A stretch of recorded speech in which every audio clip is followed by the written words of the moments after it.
Hey, good morning, good evening, good afternoon, wherever you are in the world, and welcome back to the Rebel Reject Create video podcast here on YouTube.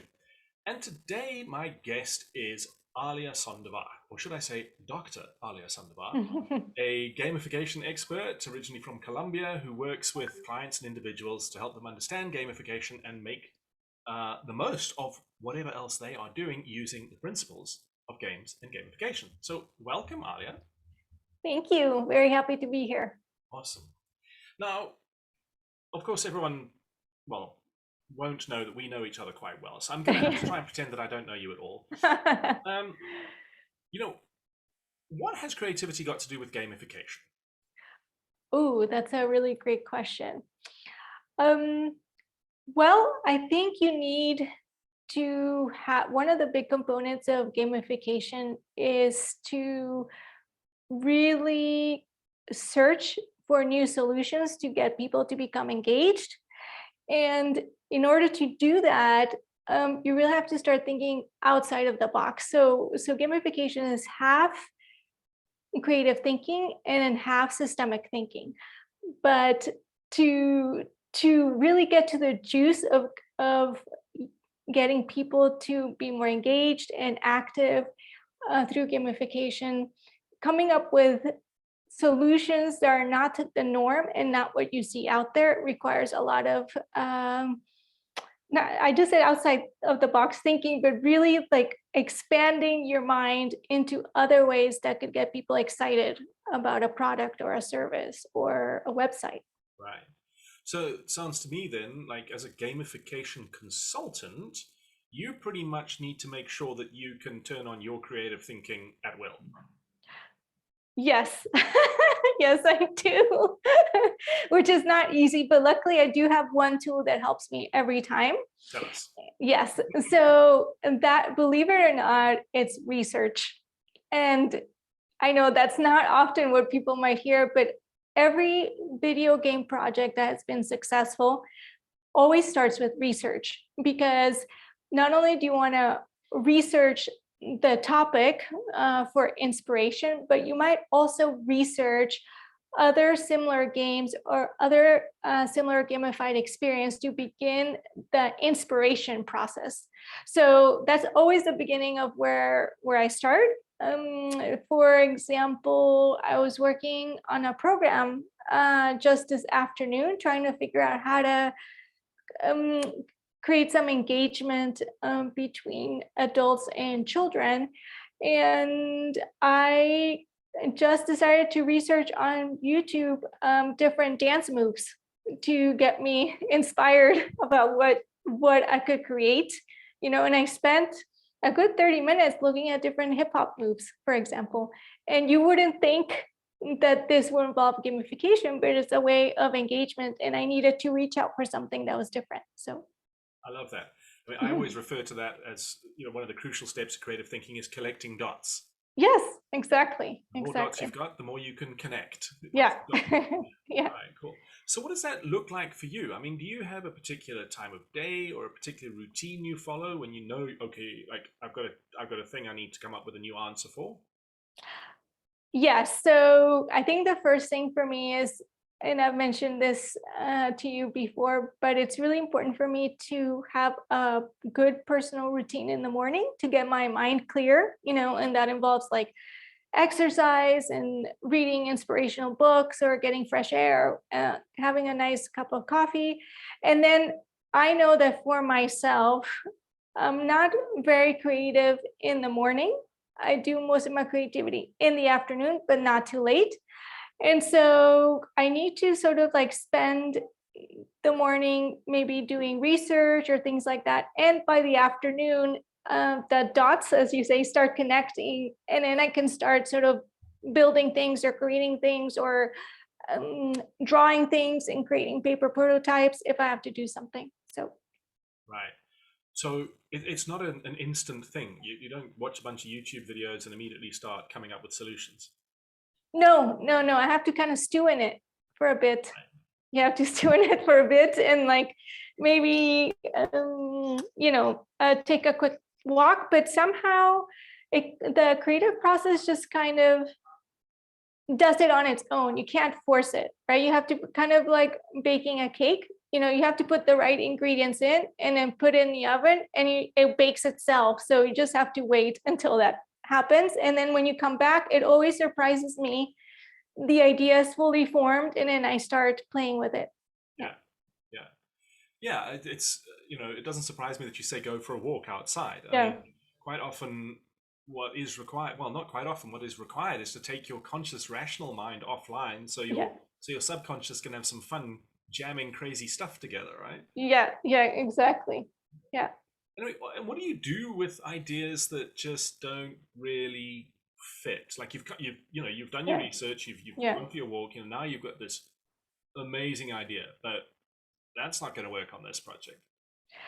Ooh, that's then if it's really not going to work on this project, like it's not going to help the customers or engagement, then it has to be shelved. But often what happens is that there are some elements within the idea that do work, right? So maybe the idea itself, I don't know, let's say I came up with a game where, it's a monster eating banana. I'm just kind of putting it out there, then okay. But maybe the way that the monster eating banana is, eating, I don't know, like leaves or something. The way it goes about it is something I can reuse. I'm like, oh, okay, it's picking two at a time. What kind of playful mechanic can I do with just grabbing two? Maybe I need to grab two cards, or so there's always something that can be reused. So it's also about not being scared to like dissect that idea and see what else is going on, instead of going, oh no, this is all or nothing. It either must fit perfectly or I'm moving on. Exactly. And sometimes it really is, I have to move on. There's nothing I can do. But you can, at points, like this has happened before, where I shelved an idea for years, and then the right person or the right client came along, and I was able to take more elements from that idea and then use it for someone else. No, but that sounds like you've then got a shelf, like a specific thing that is extra. I don't know that I officially have a shelf. I probably just have like some documents and some, curated things that I've set up. And then somehow also like those ideas live in you. You can pull them down when you need them. I don't know how else to explain that, but yeah. Well, I mean, it sounds like you do create some kind of like a paper trail, so Yeah. it's findable. But yeah, you're probably right. Really good ideas are hard to forget. And even if you couldn't use it today, secretly you're just dying to find a place to use it later, aren't you? Yes, exactly. What are the big myths that you have to deal with when it comes to creativity and gamification and what you do? Yes, I think the biggest myth that I encounter is that people seem to think that in terms of gamification is very cookie cutter.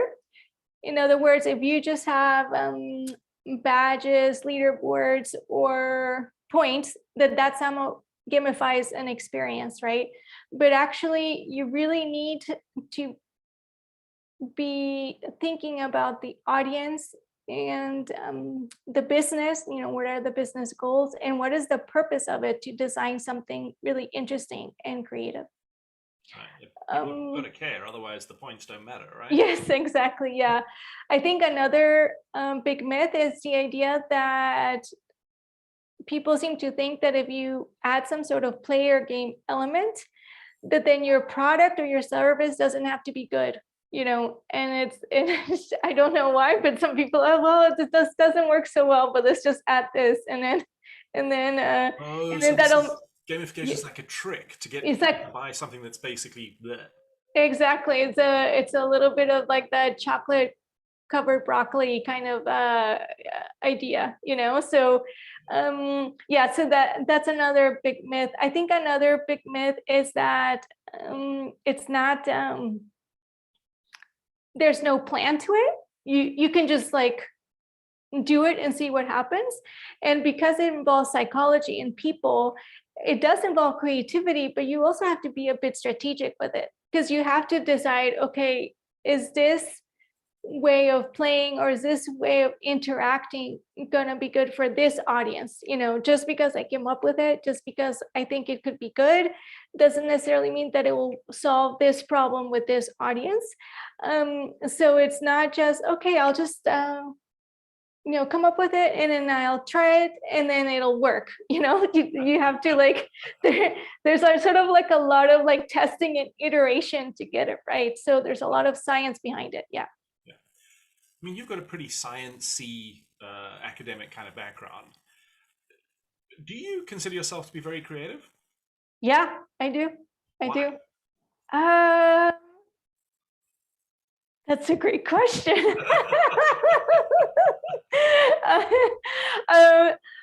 I suppose because I can come up with ideas. So ideation is a big part of who I am. I can problem solve. So I think a lot of creativity is problem solving. And yeah, I don't know. I think I enjoy it. I like science.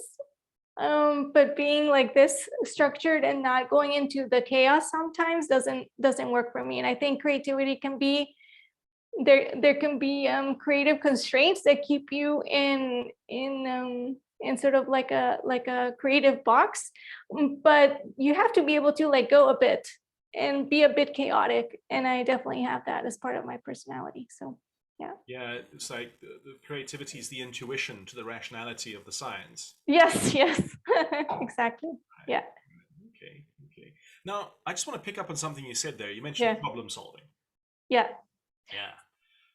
How is problem solving creative? Ooh, this is a great question.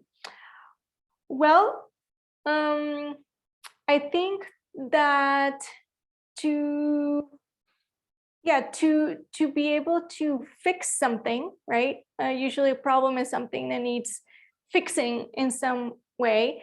You probably can't fix it in the same way that it was created. And so therefore that makes you start thinking for solutions to fix something that's a problem that are not what you find in your everyday being, right? And because you have to find solutions that are not what you normally would go to try to solve a problem, I think that process in itself is creative. You have to reach for something grander, deeper, extend yourself in some way.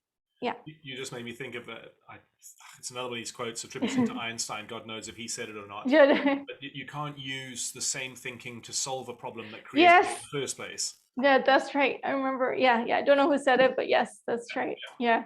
Yeah, that's interesting, isn't it? I think that's one of the key reasons why a lot of people find creativity threatening. Because it requires the stepping out of the lines to a certain extent. But I also think, if you had asked me 10 years ago if I was creative, I would probably have told you no, because I associate creativity with being like either extremely artistic, and not just artistic, but like talented, right? Either I could dance well, or I could draw well, or paint well, or create poetry, or could sing or music. And if you can't do any of those things well, you just begin assuming that then somehow you're not creative. And I just thought, okay, I'm highly organized, but I'm not really creative. And once I started doing creative work, which was game design, I noticed that I was just naturally good at it. And so when you're naturally talented at something that is meant to be creative, you realize, oh gosh, I actually am creative. It just, yeah, you just didn't realize it, right? Like, because what society says is creativity is yeah, there's creativity in arts and performances, but that's not the only way that we're creative as human beings. And so if you're not told something other than that, then you assume that you're not creative. Yeah, I like to say that art in all its different forms are products of creativity. They are not creativity itself. Yes, that's right. Yeah, I like that. Yeah. So, you're out somewhere and some young thing comes up to you and says, oh my God, you're Dr. Alyea Sandovar. You're so creative. I want to be more creative. What must I do? You're only allowed to tell them For- one thing. What would you tell okay. Well, first of all, I would be shocked if anyone came up to me anywhere and said, "Hello, Dr. Alyea Sandovar." But why would I tell them to be creative? That's a really great question. Just what is the core? What is the one thing, if you look at everything you do, that you reckon is Mhm. like, I mean, you've already mentioned research, so you're not allowed to say Yeah, it again. yeah.